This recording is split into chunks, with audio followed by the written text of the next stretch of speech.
Yes, what do you mean by liability? Liability को मैंने अभी क्या बताया, हिंदी में क्या बोलते हैं? देनदारी। देनदारी माने देना, बिजनेस ने जिसको पैसा देना है, इसको इंग्लिश में हम क्या कह सकते हैं?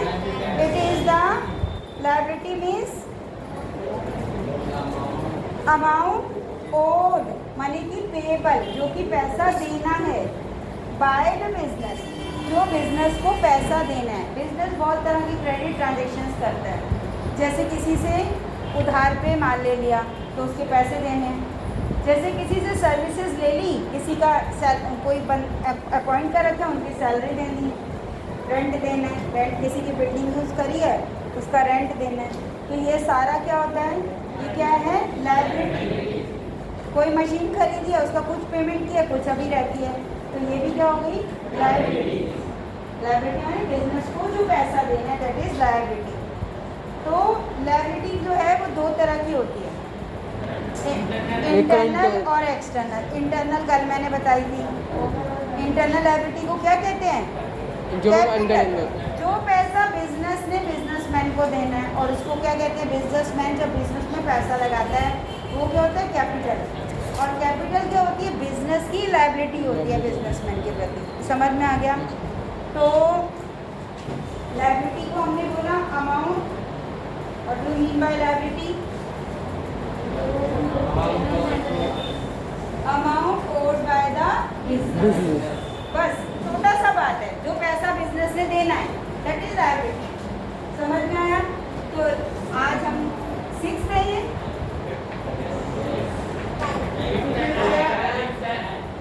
नहीं, कल हमने कितने किए थे? 5 किए थे ना शायद? 4 किए थे, आज 5। लायबिलिटी, लायबिलिटी क्या लिखेंगे? अमाउंट ओड,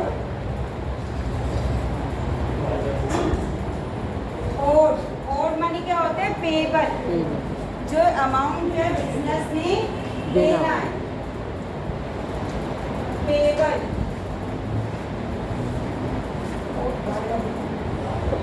OWED है ना, ठीक है ना? Owed payable by the business.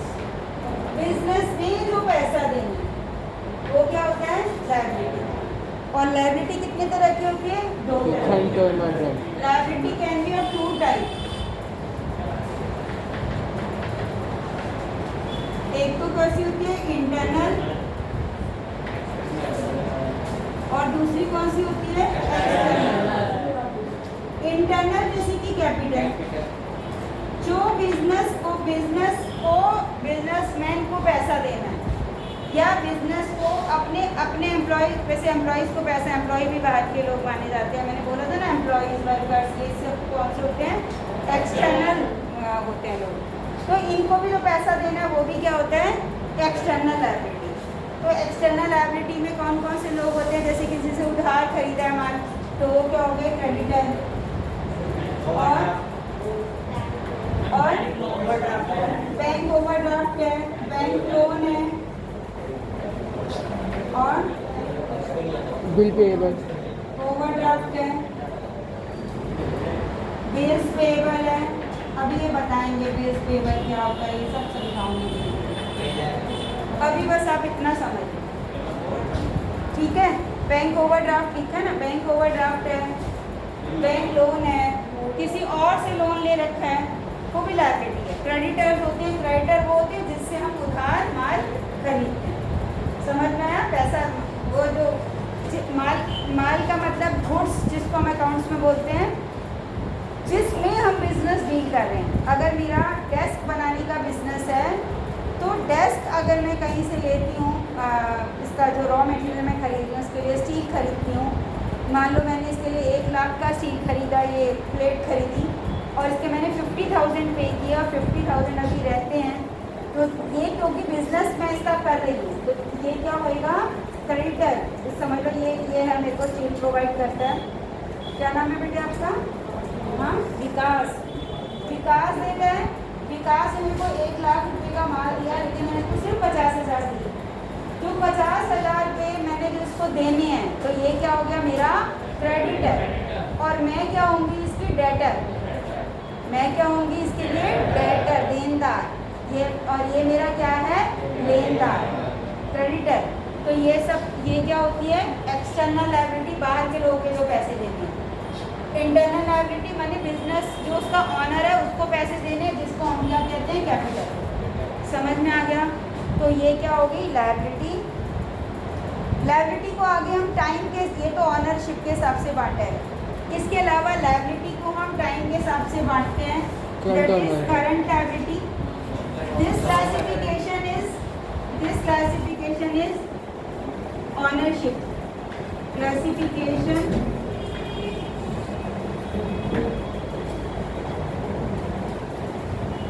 Ownership के ऑनरशिप और क्लासिफिकेशन अकॉर्डिंग टू ऑनरशिप। और ये क्लासिफिकेशन अकॉर्डिंग टू टाइम के बेस पर हम करते हैं। कैसे, इसमें भी लायबिलिटी को हम दो पार्ट्स में बांटते हैं। एक तो करंट लायबिलिटी। अब ये करंट क्या होता है, करंट लग रहा है क्या, नो मैम। हाँ? और एक क्या है, नॉन करंट लायबिलिटी। अब करंट का मतलब, तो आप करंट का मतलब देते हैं बिजली का करंट लग गया। एक करंट जो समुद्र की लहर होती है ना, उसको भी हम करंट कहते हैं। लेकिन यहाँ पे करंट का मतलब क्या है, जो प्रेजेंट टाइम है। करंट लायबिलिटी का मतलब है जिसको हम 12 महीने के अंदर, जिसको हमें पे करना पड़ता है। देखो, एक होता है अकाउंटिंग ईयर, एक होता है कैलेंडर ईयर। यहाँ से समझते जाओ। Yes ma'am. कैलेंडर ईयर, अब ये वर्ड मैं कभी यूज करूँगी तो तुम्हें आना चाहिए। कैलेंडर ईयर और क्या होता है, अकाउंटिंग ईयर। Accounting year. जो कैलेंडर ईयर होता है ना, वो होता है 1 जनवरी से लेके 31 दिसंबर तक। 31 दिसंबर। कैलेंडर ईयर कब से होता है, फ्रॉम 1 जनवरी टू 31 दिसंबर। 12 महीने होते हैं इसमें। और अकाउंटिंग ईयर में भी 12 महीने होते हैं, लेकिन ये शुरू कब से होता है, 1 अप्रैल से और 31 मार्च तक। 1 अप्रैल टू 31 मार्च। 1 मार्च। समझ में आया, इसमें भी 12 महीने होते हैं। लायबिलिटी को या तो इस कैलेंडर ईयर के अकॉर्डिंग या हमें अकाउंटिंग ईयर के अकॉर्डिंग पे करना पड़ता है। तो जो लायबिलिटी, जो पैसा, जैसे किसी का मैंने बोला जैसे क्रेडिटर है 50,000, अगर ये मेरे को कहता है विकास कि मेरे को ये 6 महीनों में दे दो पैसा, या कहता है 7 महीनों में दे दो या 9 महीनों में दे दो, मेरे को ये पैसा 1 अप्रैल 2021 से मैंने इससे लिया, इससे मई में लिया, मई, समझ लो मैंने 5 मई को इससे ये स्टॉक खरीदा। और ये कहता है कि मुझे जो है 6 महीनों में चुका दो, 6 महीने के अंदर। तो इसी साल में ही चुकाना है, इसी अकाउंटिंग ईयर में ही चुकाना है। मई के बाद 5 महीने और गिन लो। मतलब कि 31 मार्च से पहले अगर हमें ये पैसा चुकाना है, देन ये लायबिलिटी क्या कहलाएगी, करंट लायबिलिटी। समझ में आया। या एक और वर्ड होता है करंट लायबिलिटी के लिए, अगर हमें कोई लायबिलिटी एक ऑपरेटिंग साइकिल के अंदर चुकानी है। अभी मैं ऑपरेटिंग साइकिल आपको बताऊंगी, बस इतना समझ लो। द लायबिलिटी, करंट लायबिलिटी का मतलब क्या लिखो कि current liability is the liability, current liability is the liability which we have to pay. Current liability is the liability which we have to pay, जिसको हमें पे करना है within 1 year, within the 12 months, और लिख दो और within an operating cycle. ये सबको याद रहेगा, बड़ा अच्छा दिमाग है, कंप्यूटर है तुम्हारे दिमाग में। कॉपी निकालो, लिखो फटाफट। और विद इन आपकी जो अकाउंट की कॉपी है उसी में लिखो, और within an operating cycle.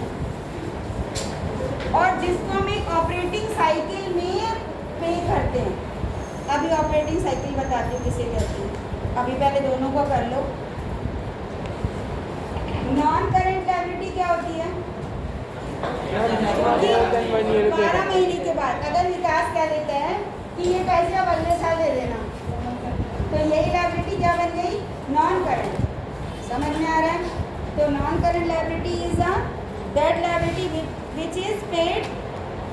which is payable after the more than 1 year. Non-current liability is a liability which is payable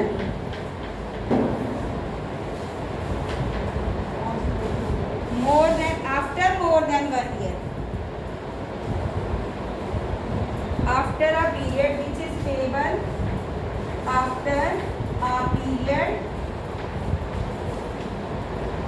more than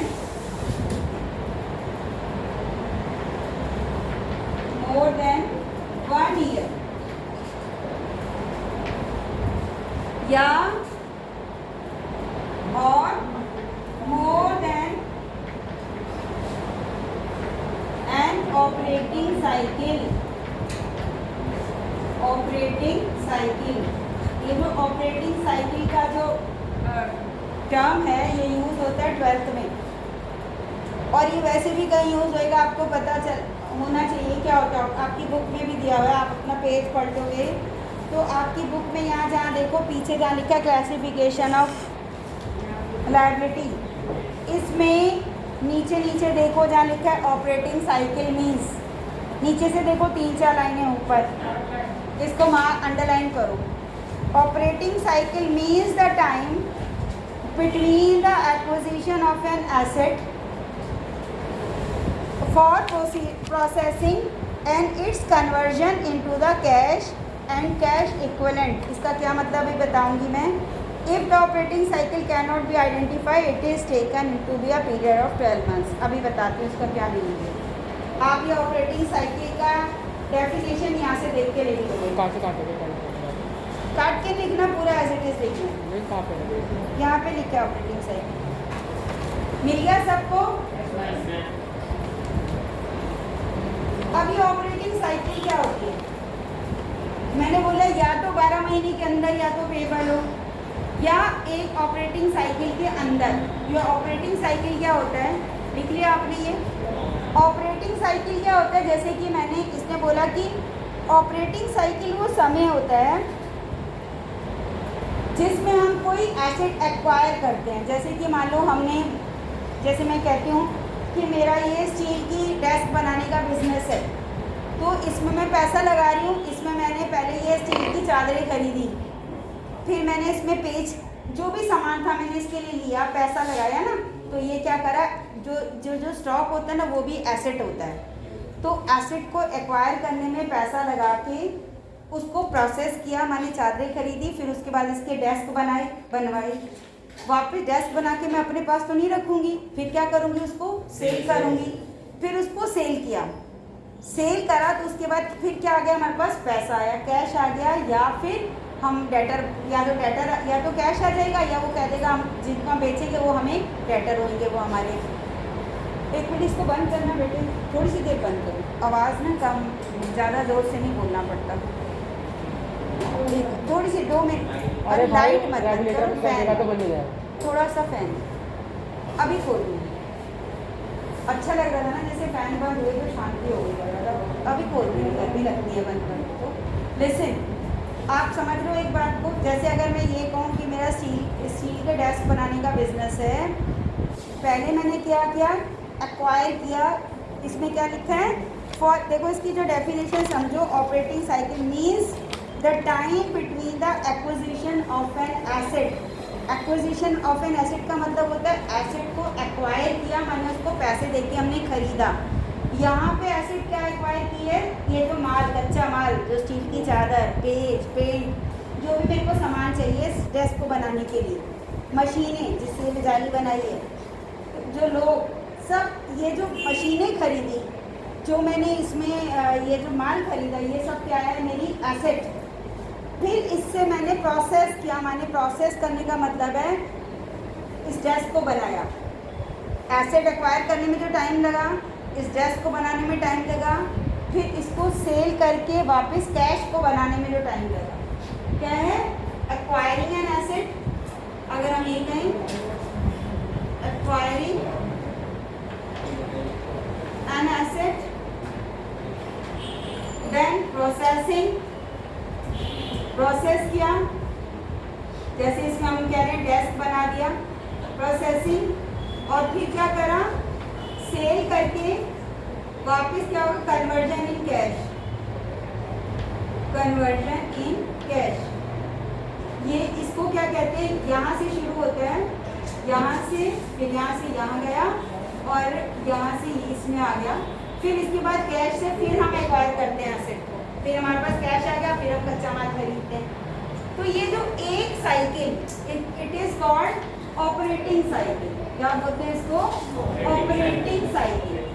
अब इसमें जितना समय लगता है, अब इसमें हमारे 3 महीने लग सकते हैं, 3 मंथ्स लगे या 6 मंथ्स लगे। इस पूरे में माल कच्चा खरीदा, डेस्क बनाए, फिर बेचे, इसमें हमारे 6 महीने लग सकते हैं। अगर 1 साल से 12 महीने से कम लगता है, if operating cycle is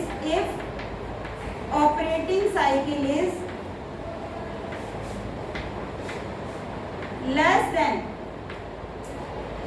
12 months, अगर 12 महीने से कम है तो ऑपरेटिंग साइकिल को टाइम जो है हम क्या मानते हैं? देन, लिख लो, याद रखना, then operating cycle will be 12 months. तब क्या मानेंगे? Operating cycle will be 12 months. और अगर 12 महीने से ज़्यादा है, मान लो किसी बिजनेस में जैसे कार बन रही है और उसका ऑपरेटिंग साइकिल जो है वो है 14 महीने, तो उस केस में जो उसकी करंट लायबिलिटी वो होगी जो 14 महीने के अंदर चुकानी है, उसमें 12 महीने नहीं करेंगे। आप समझ रहे हो बात को? कि अगर हमारी ऑपरेटिंग साइकिल 12 महीने से ज़्यादा की आती है तो हम उसको क्या मानेंगे? तब हम, अगर operating cycle, if operating cycle is more than 12 months, तब क्या मानी जाएगी? वैसे मान लो for example 14 months, then operating cycle will be operating cycle will be 14 months। ये बात समझ में आ गई? अब हम जब करंट लायबिलिटी की बात करते हैं तो हमने ये कहा या तो 12 महीने के बाद चुकाना है या एक ऑपरेटिंग साइकिल के बाद। अब एक ऑपरेटिंग साइकिल के अंदर तो ऑपरेटिंग साइकिल अगर हमारी 12 महीने से कम है तब तो कोई दिक्कत ही नहीं है, लेकिन अगर हमारी ऑपरेटिंग साइकिल 14 महीने है, 16 महीने है, 18 महीने है, तब हमको उसके अंदर जो हमारी लायबिलिटी आएंगी उसको जो चुकानी होगी, उस बिजनेस के लिए करंट लायबिलिटी क्या होगी? तब 12 महीने भी हो सकती है और 14 महीने भी हो सकती है करंट लायबिलिटी। समझ आ रहा है? नहीं समझ आ रहा? आ रहा है नहीं आ रहा है? नहीं आ रहा है। देखो जनरली हम कहते हैं करंट लायबिलिटी वो होती है जिसको 12 महीने के अंदर, कितना समझ आ रहा है ना, कि जिसको 12 महीने में चुकाना है वो करंट लायबिलिटी है। लेकिन अगर कोई ऐसा बिजनेस है जिसका ऑपरेटिंग साइकिल मैंने अभी समझाया, जैसे मान लो मेरा कार बनाने का बिजनेस है और वो पूरा कार का सामान खरीदो, फिर उसके बाद उसको बनाओ, उसको बेचो, इसमें मेरे को लग जाते हैं 16 महीने कैश से वापस कैश में आने में, तो मेरा ऑपरेटिंग साइकिल क्या होगा? 16 महीने में। उस बिजनेस में हमारी करंट लायबिलिटी क्या होगी? 12 महीने से ज़्यादा के भी टाइम अगर मेरे को किसी को पेमेंट करनी है, 16 महीने के अंदर जिसको मेरे को पे करना है, दैट इज़ करंट लायबिलिटी। उस बिजनेस के लिए मैं बता रही हूँ। इतनी बात समझ में आ रही है? नहीं आ रही? अदर देन अगर नहीं समझ में आ रही है तो अभी बस इतना ही समझ लो कि जो लायबिलिटी, जो पैसा हमें 12 महीने के अंदर चुकाना है वो करंट, जो 12 महीने के बाद चुकाना है वो नॉन करंट। बस ऑपरेटिंग साइकिल को छोड़ दो, कोई बात नहीं, आएगा तब समझ लेंगे। अभी आ रहा है ना, इतना समझ में आ रहा है ना, और ऑपरेटिंग साइकिल का मतलब समझ में आ गया ना, बस कोई बात नहीं, कितना समझ लें। कि करंट लायबिलिटी कौन सी होती है, which we have to pay with in 12 months, non current which we have to pay more then 1 year. समझ में आ रहा है? तो ये हो गई नॉन करंट। उसके बाद आ जाओ एसेट्स। एसेट्स इसको मिटा दूँ, ऑपरेटिंग साइकिल लिख लिया, बना दिया, फिगर बना लो ऑपरेटिंग साइकिल का, याद रहेगा। डिबेंचर मतलब क्या होता है? हाँ डिबेंचर डिबेंचर अभी बता दो। हाँ चला लो, चला लो, कोई भी सारे चला लो। आगे हम आते हैं एसेट। एसेट क्या होती है? ये ना पेपर में डायरेक्ट ऐसे भी आता है, एसेट आ जाए, एसेट लिखा हो और उसके 4 ऑब्जेक्टिव ऑप्शंस दे रखे होंगे। लायबिलिटी दे रखी हो, करंट लायबिलिटी, उसके 4 option, which we have to pay with in 12 months, which we have to pay 18 months, 6 months, 7 months. आपको पता होना चाहिए, जब आपको फंडा क्लियर होगा तो आप इस ऑप्शन पे क्लिक करोगे। कल 1 बजे छुट्टी होगी आपकी, ठीक है?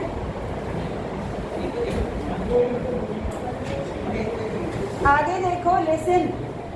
एसेट, एसेट क्या होता है, कौन बताएगा?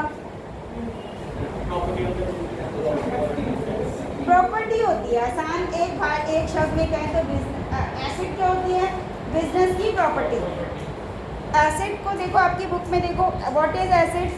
Assets are the properties owned by an entity और एंटरप्राइज, जो कि बिजनेस की का जो जिसका बिजनेस मालिक है वो क्या है? एसेट। एसेट क्या है? What is asset? मिटा दो इसको।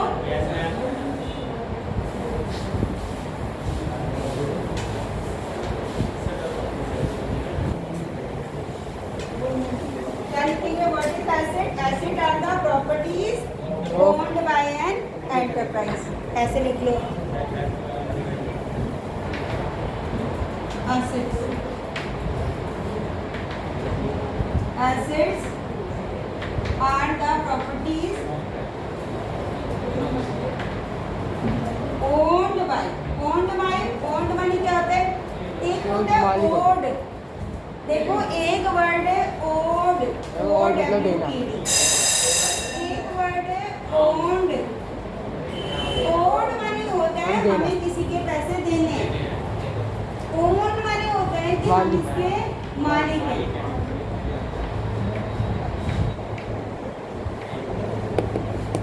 समझ में आ रहा है?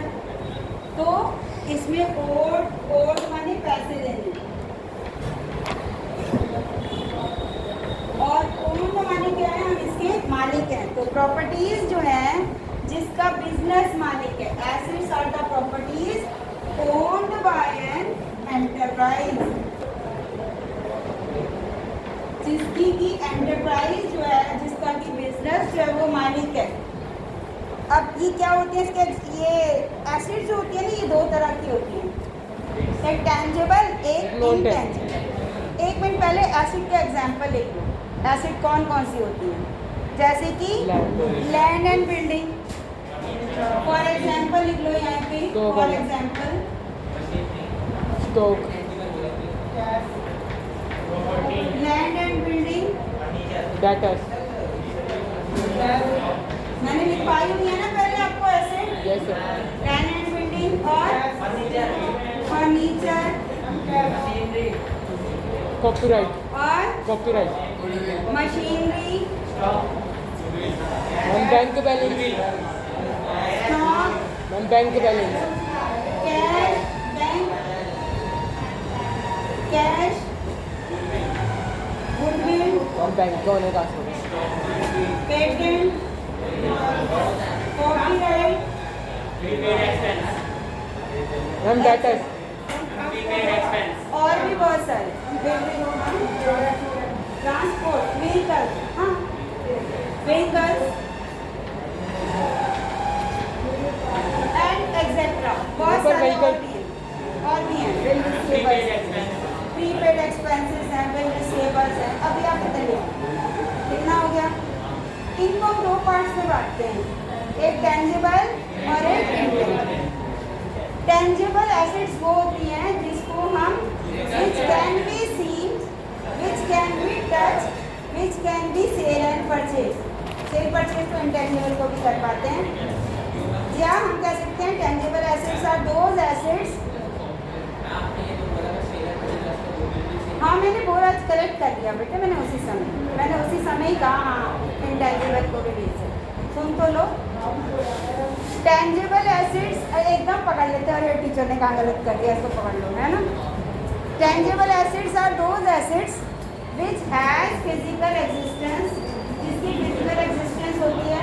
जैसे ये डेस्क है, ये दिख रहा है ना, ये बुक है, ये दिख रही है, मशीन है। अब इनमें से अगर बांटो तो ये क्या है tangible, furniture tangible, machinery tangible दिखती है, स्टॉक टेंजिबल, वीक टेंजिबल, बैंक में कैश पड़ा है tangible, cash tangible, goodwill intangible.